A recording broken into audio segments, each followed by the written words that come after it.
আমার এই দেশেতে জন্ম যেন এই দেশেতে মরি। কবি দ্বিজেন্দ্রলাল রায়ের বিখ্যাত দেশাত্মবোধক এই গান নিয়ে বাঙালির আবেগ অপরিসীম। তবে বর্তমান প্রেক্ষাপটে দাঁড়িয়ে এই আবেগ নিয়েও যেন মানুষ সন্দিহান। বাংলায় 26শে বিধানসভা নির্বাচন, তার আগে গত 28শে অক্টোবর থেকে বাংলায় চালু হয়েছে SIR প্রক্রিয়া। তবে এখানেই বেড়েছে দুশ্চিন্তা। আতঙ্কে অশোকনগরের গুমা এলাকার কয়েকশো মানুষ, প্রবীণ থেকে মধ্যবয়সী, সকলের মধ্যেই দেখা দিয়েছে উদ্বেগ। খাওয়া দাওয়া বন্ধ, রাতের ঘুম উধাও। কারণ নির্বাচন কমিশনের ওয়েবসাইটে প্রকাশিত 2002 সালের ভোটার তালিকায় নাম নেই গুমার মালিপাড়া শিশু কেন্দ্রের 159 নম্বর বুথের ভোটারদের। এদিকে 2002 সালের লিস্ট অনুপস্থিত হলেও 2003 সালের তালিকায় নাম রয়েছে অনেকেরই। সেই সময় 2003 সালের তালিকা অনুযায়ী ওই বুথে মোট ভোটার ছিলেন 436 জন, যার মধ্যে 227 জন পুরুষ ও 209 জন মহিলা। কিন্তু পুরনো তালিকা অনলাইনে না পাওয়ায় এলাকাবাসীদের মধ্যে আতঙ্ক ছড়িয়েছে। আমরা 100 বছর আগের এখানে বাসিন্দা, আমাদের 5 পুরুষ আগের থেকে আমাদের রয়েছে, কাগজপত্র আছে, আমরা দেখাতে পারবো। আমরা তো বাংলাদেশের না, তো আমরা এই দেশীয়, কিন্তু আমাদেরটা 2002 সালে সবার বেরোচ্ছে, আমাদেরটা নেই। মানে আমরা 3 দেখাচ্ছে বারবার। এটা চিন্তা হওয়ারই কথা। এখন সেন্ট্রাল গভর্নমেন্ট যেটা করবে সেটা মানতে হবে আমাদের লাস্টে চলে যেতে হয় কিনা এটা ভাবার বিষয় আছে। আর এটা আতঙ্কিত হবো, রাত্রে ঘুম হয় না এই নিয়ে। 2002 সালের লিস্ট আমাদের পাওয়াই যাচ্ছে না, টোটালি একদম পাওয়াই যাচ্ছে না। এখন আমরা কি করব, সবাই আতঙ্কিত, এই নিয়ে সবাই ভয়ে আছি। আর পাড়ারও যারা বয়স্ক মানুষ আছে সবাই এই নিয়ে একটা আতঙ্কিত আছে। এখন কি করব আমরা কিছুই বুঝতে পারছি না। এখন যদি এখানে যদি ভোটার লিস্ট পাওয়া যায় তাহলে এখন কি আমরা এই দেশ ছেড়ে চলে যাব? এই নিয়েই সবার এখন একটা বিশাল আতঙ্কিত। কারোরই খাওয়া ঘুম প্রত্যেকেরই বন্ধ হয়ে যাচ্ছে। কত বয়স্ক মানুষ এই নিয়ে বেশি চিন্তা করছে। এই যদি আবার এই দেশে না থাকতে দেয়, কিন্তু আমরা তো আদিবাসী সম্প্রদায়।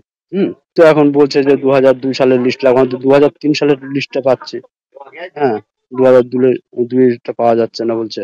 কতটা ভয় লাগছে? সাংঘাতিক ভয় লাগছে।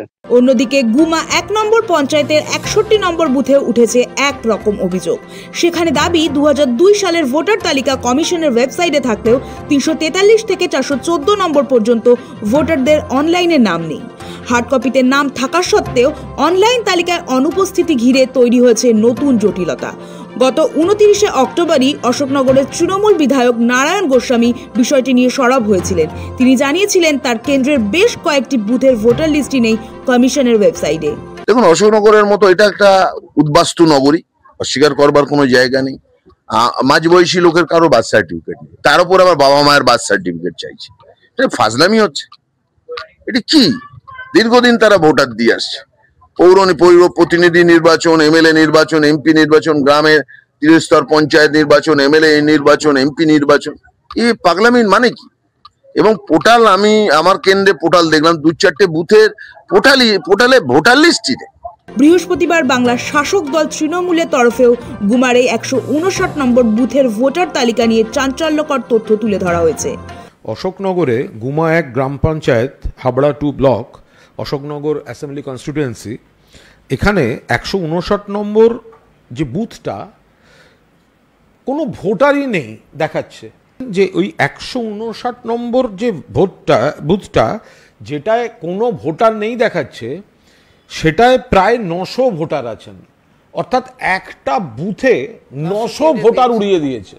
Booth number 61, entries from serial number 343 to 414 are missing।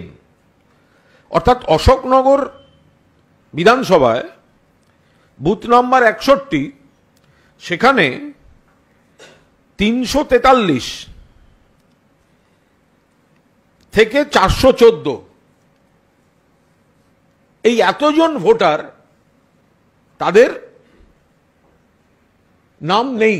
এই যেটা আপলোড হয়েছে 2002 এর ভোটার লিস্টে এরা ছিলেন কিনা? হ্যাঁ ছিলেন। প্রমাণ কি? Hard copy. নেই কোথায়? আজকে সফট কপিতে। সেটা কোথায় আছে? নির্বাচন কমিশনের ওয়েবসাইটে। ফলে এইখানে এই কারচুপিটা চলছে। নারায়ণ গোস্বামী, আমাদের অশোকনগরের MLA, ইতিমধ্যেই ইলেকশন কমিশনে কমপ্লেন করেছেন। যেগুলো কোথায় গেল? বিষয়টি প্রকাশ্যে আসতেই শুরু হয়েছে রাজনৈতিক কাটাছেঁড়াও। একে অপরকে তোপ দাগতে শুরু করেছে শাসক বিরোধী দুই শিবিরই। আমি তো মনে করব, যেহেতু এটা মুসলিম অধ্যুষিত বুথ, এগুলো ইলেকশন কমিশনের দপ্তর থেকে এগুলো ইচ্ছাকৃতভাবে মুসলমানদের নাম কৌশলে বাদ দেওয়ার একটা চেষ্টা চলছে। যদি এসআইআর হয়, এসআইআরটা সুষ্ঠুভাবে হোক, সাধারণ যারা এখানে স্থানীয় মানুষ তাদের জন্য হ্যারাসমেন্ট না হতে হয়, তাদের এরকম যদি নাম কোনো মিস্টেক থাকে সেগুলো এখনো সময় আছে, ওনারা অনলাইনে এগুলো ব্যবস্থা করুক। মুসলিম ভোটারদের নাম বাদ যাবে না। কারা বাদ যাবে? যারা রোহিঙ্গা। আর শুভেন্দু অধিকারী যেটা বলেছে সেটা সঠিক বলেছিল, তার কারণ পশ্চিমবঙ্গে যে জনসংখ্যার বিন্যাস যেভাবে দ্রুত গতিতে বেড়ে চলেছে, তো সেই অনুপাতে আমাদের যে ভোটার তালিকা, সেই ভোটার তালিকার সঙ্গে ম্যাচিং হচ্ছে না। তো এটা নির্বাচন কমিশনও বলেছে। তো বিজেপির চক্রান্ত করার কিছু নেই, ওরা ভয় পাচ্ছে বলেই এই আনাপ শানাপ কথা বলছে। যারা এই দেশীয় লোক তাদের নামটা থেকে যাবে, যারা অনুপ্রবেশকারী তাদের নাম বাদ যাবে। বিষয়টি নিয়ে ইতিমধ্যেই নির্বাচন কমিশনে অভিযোগ জানানো হয়েছে। তবে তার মাঝেও দুশ্চিন্তা যেন পিছু ছাড়ছে না গুমার এই কয়েকশো ভোটারের। তারা বলছেন, কমিশনের নির্দেশ অনুযায়ী যদি 2002 সালের তালিকায় নাম না থাকে তবে ভোটার তালিকা থেকে নাম বাদ যেতে পারে। আর এমন ঘটলে নাগরিকত্ব নিয়েও প্রশ্ন উঠতে পারে বলে আশঙ্কা তাদের। মনে হচ্ছে যে কি হবে করে আমাদের এই দেশে থাকতে পারবো কি না, এটা আতঙ্ক হচ্ছে। আমরা যদি নাগরিকত্ব প্রমাণ নাই করতে পারি তাহলে তো এখানে থাকাই তো মুশকিল হয়ে যাবে। এখন নির্বাচন কমিশন সেটা বিবেচনা করে দেখুক যে আমরা তো এখানে পুরনো অনেক ডকুমেন্টস আছে আমাদের কাছে, কিন্তু আমাদের নামটা আসবে না কেন। যদিও বিএলও জানিয়েছেন বিষয়টি তিনি লিখিতভাবে ঊর্ধ্বতন কর্তৃপক্ষ ও নির্বাচন কমিশনকে জানিয়েছেন। কমিশনের তরফে তাকে 2003 ও 2004 সালের ভোটার তালিকা মিলিয়ে কাজ করতে বলা হয়েছে। এই নিয়ে আমি বিডিও অফিসে বলেছি, কিন্তু বিডিও অফিস থেকে কোনো সদুত্তর পাইনি। তারা বলছে যে যতটা ডকুমেন্ট পাওয়া যাচ্ছে, যে সিরিয়াল নাম্বার গুলো, সেগুলোই কাজ করতে, সেগুলো নিয়ে বাকিগুলো কি হবে সেগুলো তারা নিশ্চিতভাবে কিছু বলতে পারেনি। সাধারণ মানুষের মধ্যে একটা আতঙ্ক আছে। এসআইআর শুরুর আগেই এই পরিস্থিতিতে আতঙ্ক গ্রাস করেছে গুমা অঞ্চলের সাধারণ মানুষকে। প্রশাসনের হস্তক্ষেপ ও দ্রুত সমাধানই এখন একমাত্র প্রত্যাশা তাদের। অশোকনগর থেকে দেবকুমার দের রিপোর্ট, সময় কলকাতা।